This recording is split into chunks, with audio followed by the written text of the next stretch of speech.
আসসালামু আলাইকুম। আশা করছি সবাই ভালো আছেন। আজকে আমি সব রকমের সবজি দিয়ে একটা মিক্সড সবজি রান্না করব। আর এই সবজিটা খুব কম সময়ে রান্না করা যায়, খেতেও খুবই টেস্টি হয়। যেহেতু শীতকাল চলছে তাই এখানে আমি শীতের সব রকমের সবজি ব্যবহার করেছি। এখানে আমি সবজি নিয়েছি ফুলকপি, পাতাকপি, গাজর, শিম, বেগুন, পেঁপে, চাল কুমড়ো। প্রথমে আমি ছোট ছোট টুকরো করে শিমগুলো কেটে নিচ্ছি। এখানে আমি সব সবজিগুলোকেই ছোট ছোট টুকরো করে কেটে নিচ্ছি। সব সবজিগুলো আমার খুব সুন্দর করে কাটা হয়ে গিয়েছে। এখন আমি এগুলোকে পানি দিয়ে ভালো করে ধুয়ে নিয়েছি। সবার প্রথমে আমি একটা হাঁড়ি নিয়েছি, প্রায় 3 টেবিল চামচের মতো তেল দিয়েছি।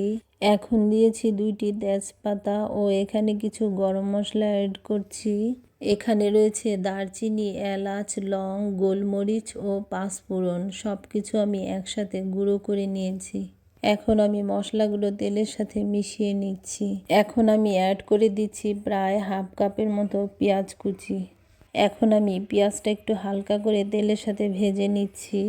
এখন আমি দিয়ে দিচ্ছি 2 চা চামচ আদা রসুনের পেস্ট, পরিমাণ মতো লবণ, 1 চা চামচ মরিচের গুঁড়ো, 1 চা চামচ হলুদের গুঁড়ো, 1 চা চামচ জিরের গুঁড়ো এবং 1 চা চামচ ধনিয়ার গুঁড়ো।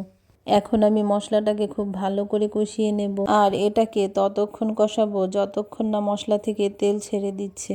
এখন আমার মশলা কষানো হয়ে গিয়েছে, তেলটাও উপরে উঠে এসেছে। এখন আমি সবজিগুলো ছেড়ে দেব মশলার মধ্যে।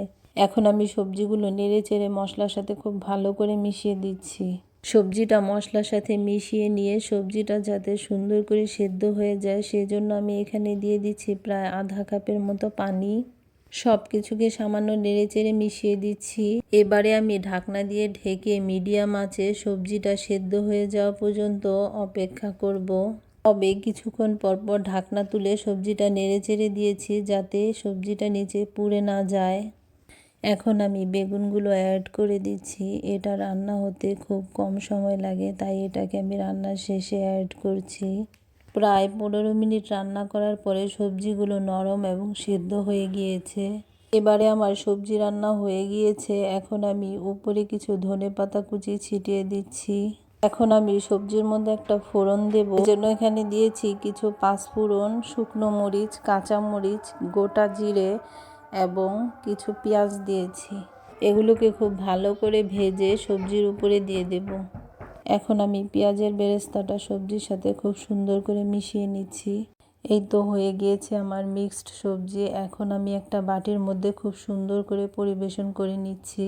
ভিডিওটি ভালো লাগলে পেজটা ফলো দেওয়ার পাশাপাশি লাইক, কমেন্ট ও শেয়ার করবেন। আল্লাহ হাফেজ।